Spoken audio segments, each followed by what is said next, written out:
Hello everyone and welcome to my channel. Myself CA Aditi Sehgal and this is day 4 of the revision marathon. आज का हमारा topic है retirement of a partner.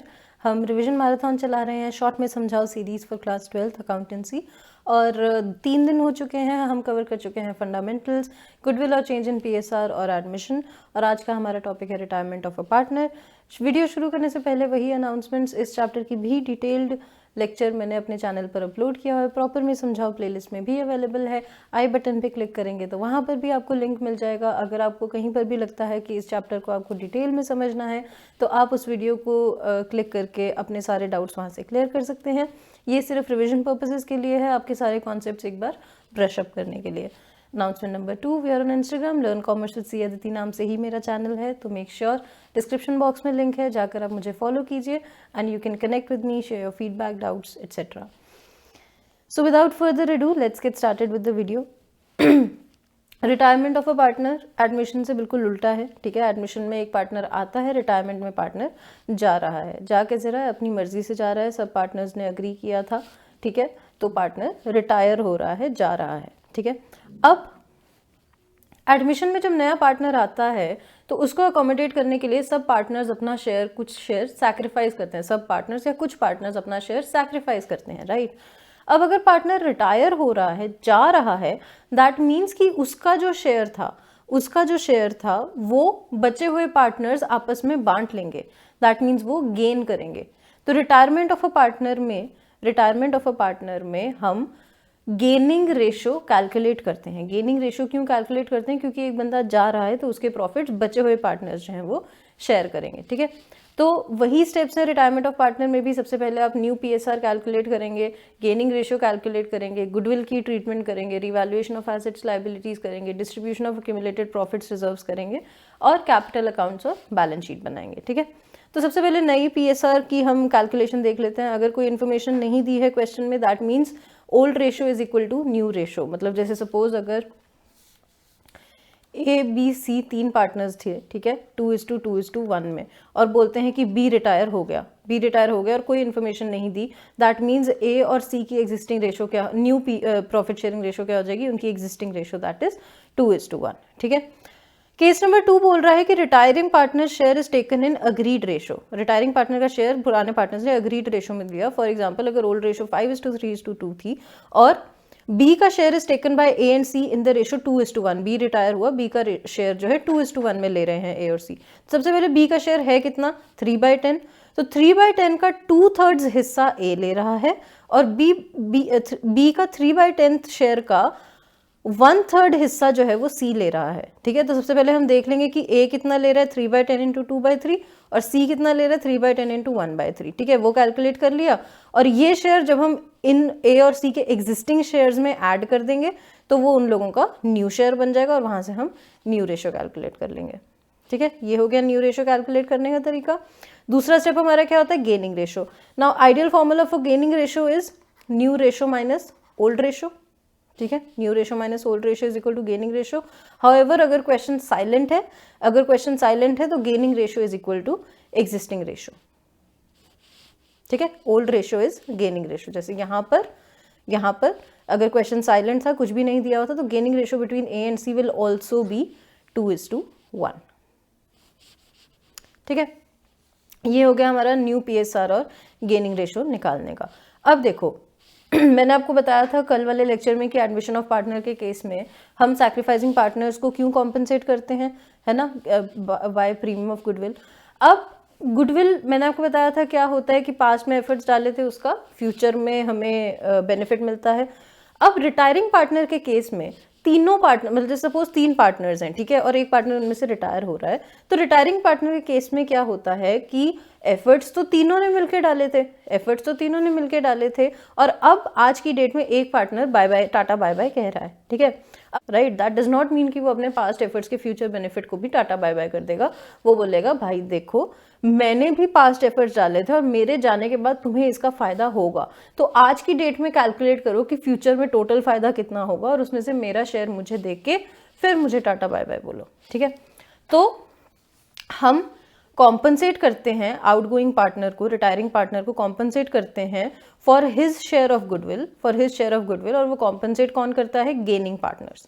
क्यों? क्योंकि आने वाले फ्यूचर में गेनिंग पार्टनर्स का ही जो शेयर ऑफ प्रॉफिट है वो बढ़ेगा, तो इनडायरेक्टली गेनिंग पार्टनर्स उस बेनिफिट को एंजॉय करेंगे। तो गेनिंग पार्टनर्स की कैपिटल अकाउंट हम डेबिट करते हैं इन देयर गेनिंग रेशो, और कॉम्पनसेट करते हैं रिटायरिंग पार्टनर को with his share in goodwill.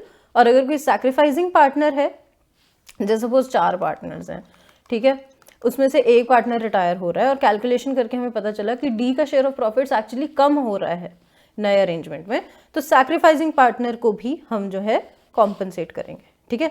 तो gaining partners capital account debit to retiring partner to sacrificing partner, ठीक है। किस शेयर में उसने, क्या शेयर उसने सैक्रिफाइस किया, रिटायरिंग पार्टनर का क्या शेयर था, वो क्रेडिट हो जाएगा और उसको बियर करेंगे gaining partners in their gaining ratio, ठीक है।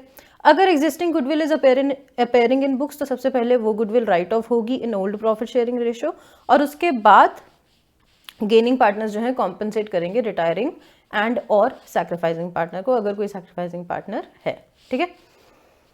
ये होती है नॉर्मल आम जिंदगी, ठीक है। मेंटोस जिंदगी क्या है कि क्या कहते हैं, तुम गुडविल पहले रेज करो बुक्स में to all partners capital account. Raise कैसे करोगे? सारे पार्टनर्स के कैपिटल अकाउंट में क्रेडिट करके इन देयर ओल्ड रेशो, और फिर क्योंकि गुडविल जो है बुक्स में ऐसे दिखाई नहीं जा सकती सेल्फ जनरेटेड गुडविल, तो उसको तुम राइट ऑफ कर दोगे रिमेनिंग पार्टनर्स के कैपिटल अकाउंट डेबिट करके।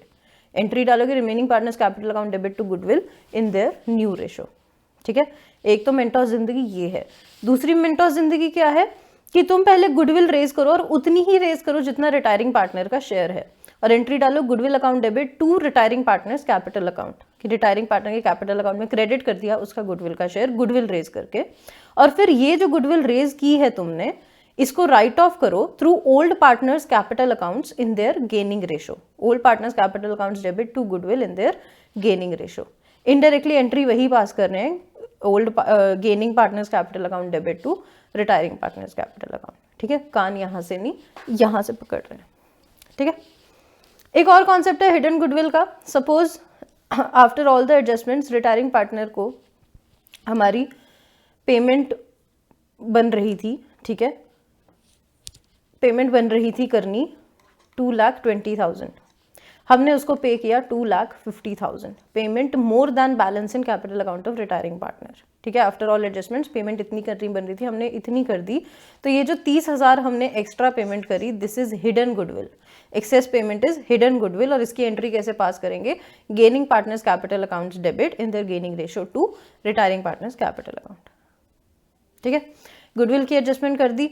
अब और क्या बच गए स्टेप्स रिटायरमेंट के केस में? वही revaluation of assets and liabilities, distribution of accumulated profits losses reserves, preparation of capital accounts and balance sheet. अब कोविड की वजह से आपका सिलेबस रिड्यूस हुआ था, loan account of partner is not in syllabus, adjustment of capital accounts is not in syllabus, और इसकी वजह से एक्चुअली रिटायरमेंट चैप्टर बहुत आसान हो गया है। लोन अकाउंट थोड़ा ट्रिकी होता था क्योंकि उसमें हमें इंस्टॉलमेंट्स की डेट्स और उस पर इंटरेस्ट ये सब कैलकुलेट करना होता था, और फिर पूरा बेसिकली एक लोन अकाउंट मेंटेन होता था, बैलेंस कैरी डाउन होता था, कैश में पेमेंट हो रही है, कभी हाफ ईयरली पेमेंट्स जा रही है, वो सारा झंझट ही हट गया है, एडजस्टमेंट ऑफ कैपिटल अकाउंट्स भी कुछ नहीं बचा, इससे आसान अभी कुछ नहीं हो सकता। वही चीज़ें रिपीट हो रही हैं जो चेंज इन PSR वाले चैप्टर में हम समझते आ रहे हैं। सबसे पहले revaluation of assets and liabilities, revaluation account बनेगा। 3 लेक्चर से मैं ये चीज़ रिपीट कर रही हूँ। एसेट्स इंक्रीज हो रहे हैं तो क्रेडिट हो जाएंगे, लायबिलिटीज डिक्रीज हो रही हैं तो वो डिक्रीज वाले अमाउंट से डेबिट हो जाएंगी। अनरिकॉर्डेड एसेट क्रेडिट साइड में रिकॉर्ड होएगा। अगर एसेट्स की वैल्यू घट रही है तो reduction in value debit side में डेबिट हो जाएगी। लायबिलिटीज़ की वैल्यू बढ़ रही है तो इंक्रीज इन लायबिलिटी डेबिट हो जाएगा। अनरिकॉर्डेड लायबिलिटी है तो वो पूरी लायबिलिटी रिवैल्यूएशन के डेबिट साइड में रिकॉर्ड होगी। इसमें प्रॉफिट या लॉस निकलेगा और वो सारे पार्टनर्स जितने भी थे ओल्ड पार्टनर्स, ठीक है, ओल्ड पार्टनर्स को उनकी ओल्ड रेशो में डिस्ट्रीब्यूट कर दिया जाएगा। बेसिकली हम जाने आउटगोइंग पार्टनर का खाता सेटल कर रहे हैं, परदेसी जा रहा है और परदेसी अपने साथ अपनी सारी पेमेंट्स लेके जा रहे हैं। तो उसको क्या क्या पेमेंट्स होंगी? एक तो उसको गुडविल का शेयर दिया जाएगा, एक उसके होते हुए जितना एसेट्स और लायबिलिटीज़ के अमाउंट में ऊपर नीचे हुआ है उसका हिसाब उसके साथ किया जाएगा। एक जो अक्यूमुलेटेड प्रॉफिट्स एंड रिजर्व्स हैं वो उसके कैपिटल अकाउंट में, मतलब सबके कैपिटल अकाउंट्स में क्रेडिट कर दिए जाएंगे, ठीक है। यहाँ पर फिर से वर्कमैन कॉम्पनसेशन रिजर्व और इन्वेस्टमेंट फ्लक्चुएशन रिजर्व की डिस्कशन आ जाती है। अब तक तो आपने समझ ही लिया होगा वर्कमैन कॉम्पनसेशन रिजर्व और इन्वेस्टमेंट फ्लक्चुएशन रिजर्व, अगर कोई लाइबिलिटी नहीं एग्जिस्ट करती वर्कमैन कॉम्पनसेशन रिजर्व की तो सारा का सारा डिस्ट्रीब्यूट कर देंगे। अगर लाइबिलिटी है but it is less than workman compensation reserve तो जितनी लाइबिलिटी है उसको लाइबिलिटी में डाल देंगे और बचा हुआ वर्कमैन कॉम्पनसेशन रिजर्व पार्टनर्स की कैपिटल अकाउंट में डिस्ट्रीब्यूट हो जाएगा इन देयर ओल्ड रेशो। अगर लाइबिलिटी ज़्यादा है तो पूरा का पूरा रिजर्व तो यूज़ हो ही जाएगा और जितनी एक्स्ट्रा लाइबिलिटी है वो हम एंट्री पास करेंगे workman compensation reserve account debit, revaluation account debit to workman compensation claim, और ये रीवैल्यूएशन अकाउंट का लॉस ओल्ड पार्टनर्स के कैपिटल अकाउंट्स में ओल्ड रेशो में डाल दिया जाएगा, ठीक है। Investment fluctuation reserve to cater for fall in the value of investments, that means if book value जो है वो ज़्यादा है मार्केट वैल्यू से तो book value minus market value is equal to fall. Now if this fall is less than the amount of IFR, तो जितना हमारा फॉल हुआ है उतने में से रिजर्व को डेबिट कर दो और उतने से इन्वेस्टमेंट की वैल्यू घटा दो और बचा हुआ रिजर्व पार्टनर्स के कैपिटल अकाउंट में ओल्ड रेशियो में डिस्ट्रीब्यूट कर दो। अगर ये फॉल ज़्यादा है तो एक्सेस फॉल जो है रिवैल्यूएशन अकाउंट के थ्रू अकाउंट फॉर किया जाता है और इस रिवैल्यूएशन अकाउंट का लॉस जो है पार्टनर्स के ओल्ड रेशो में उनके कैपिटल अकाउंट्स में डाल दिया जाता है। Now there is a case when market value is greater than book value, उस केस में सारा IFR तो डिस्ट्रीब्यूट आप कर ही दो ओल्ड पार्टनर्स को ओल्ड रेशो में। उसके अलावा increase in value of investments is recorded through revaluation account, investments to revaluation account करके एंट्री डाली जाती है और उसके बाद इस रिवैल्यूएशन का जो प्रॉफिट है वो पार्टनर्स को उनकी कैपिटल अकाउंट्स में क्रेडिट कर दिया जाता है, ठीक है। इसके बाद आप बनाते हो पार्टनर्स के कैपिटल अकाउंट, जहाँ पर आपने जितनी भी एडजस्टमेंट्स की हैं उन सबको अकाउंट फॉर करते हो। ओपनिंग बैलेंस आता है कैपिटल का, रिवैल्यूएशन का गेन आता है, कुछ एक्यूमुलेटेड प्रॉफिट्स आपने डिस्ट्रीब्यूट किए हैं तो वो आते हैं, रिजर्व्स डिस्ट्रीब्यूट किया है तो वो आएगा, अगर कोई एक्यूमुलेटेड लॉस है डेबिट हो जाएगा, रिवैल्यूएशन का लॉस है डेबिट हो जाएगा। इसके अलावा गेनिंग पार्टनर्स रिटायरिंग पार्टनर को गुडविल के लिए पेमेंट, मतलब गुडविल वाली सेटलमेंट कर रहे हैं तो वो भी कैपिटल अकाउंट्स में अकाउंट फॉर की जाएगी। रिटायरिंग पार्टनर के कैपिटल क्रेडिट की जाएगी थ्रू गेनिंग पार्टनर्स और गेनिंग पार्टनर्स की कैपिटल डेबिट की जाएगी थ्रू रिटायरिंग पार्टनर, ठीक है। और उसके बाद क्लोजिंग बैलेंस आएगा। अब ये जो क्लोजिंग बैलेंस होगा कैपिटल अकाउंट का फॉर रिटायरिंग पार्टनर ये जो क्लोजिंग बैलेंस होगा या तो इमीडिएट सेटलमेंट कर दी जाएगी उसको कैश और बैंक के थ्रू, ठीक है, या फिर ये उसके लोन अकाउंट में ट्रांसफ़र कर दिया जाएगा और उसको वाया इंस्टॉलमेंट्स पे किया जाएगा, ठीक है। तो अगर तो क्वेश्चन बोलता है वो सेटल्ड इमीडिएटली तो यहाँ पर बाय कैश बैंक अब रिटायरिंग पार्टनर का कैपिटल अकाउंट इधर ही सेटल करके बंद कर देंगे, ठीक है। अगर वो बोलता है लोन अकाउंट में ट्रांसफ़र किया तो चुपचाप इसको आप लोन अकाउंट में ट्रांसफ़र कर देंगे बाय लोन अकाउंट एंट्री डाल के और बचे हुए पार्टनर्स का closing balance as balance carried down आप दिखाएंगे। और बैलेंस शीट में आप कैपिटल अकाउंट्स में जो बचे हुए पार्टनर्स हैं उनका क्लोजिंग बैलेंस आ जाएगा और अगर उसका आपने लोन अकाउंट बनाया है रिटायरिंग पार्टनर का तो उसका लोन अकाउंट अलग से लायबिलिटी साइड में दिखाया जाएगा। इसके अलावा एक याद रखने वाली बात यह है जो बच्चे अक्सर भूल जाते हैं कि वर्कमैन कॉम्पनसेशन रिजर्व को अकाउंट फॉर करते टाइम अगर कोई वर्कमैन कॉम्पनसेशन क्लेम है, ठीक है, जो उन्होंने मतलब एंट्री जब हम डालते हैं ना workman compensation reserve to workman compensation claim और बचा हुआ अमाउंट हम पार्टनर्स को ट्रांसफर कर देते हैं तो ये workman compensation claim balance sheet में ये भी लायबिलिटी साइड में दिखाया जाएगा। बच्चे अक्सर इसे दिखाना भूल जाते हैं जिसकी वजह से बैलेंस शीट मैच नहीं होती और फिर हम लगाते हैं जुगाड़, तो ऐसा नहीं करना है। उसके अलावा बैंक अकाउंट का बैलेंस लिखते टाइम आपने ध्यान रखना है कि अगर कोई सेटलमेंट हो रही है, पार्शियल सेटलमेंट हो रही है कि आधा पैसा कैश में दे दिया आधा पैसा लोन में दे दिया तो बैंक अकाउंट का बैलेंस निकालते टाइम उस चीज़ को भी हमने अकाउंट फॉर करना है, ठीक है। वेरी इजी एडमिशन के जैसा ही इसके भी स्टेप्स हैं, बस एडमिशन में पार्टनर आता है, ठीक है, तो कोई सैक्रिफाइस करता है, यहाँ पर पार्टनर जा रहा है तो कोई ना कोई गेन कर रहा है, ठीक है। That was all for this revision lecture. There is not much for me to tell here. ठीक है, कि बहुत रेपिटेशन ही है इसमें। इसके क्वेश्चंस आप कीजिए, आई एम श्योर बहुत आसानी से इसके क्वेश्चंस आपके हो जाएंगे, ठीक है। And I will see you guys in the next lecture, जहाँ हम कवर करेंगे डेथ और डिसोल्यूशन।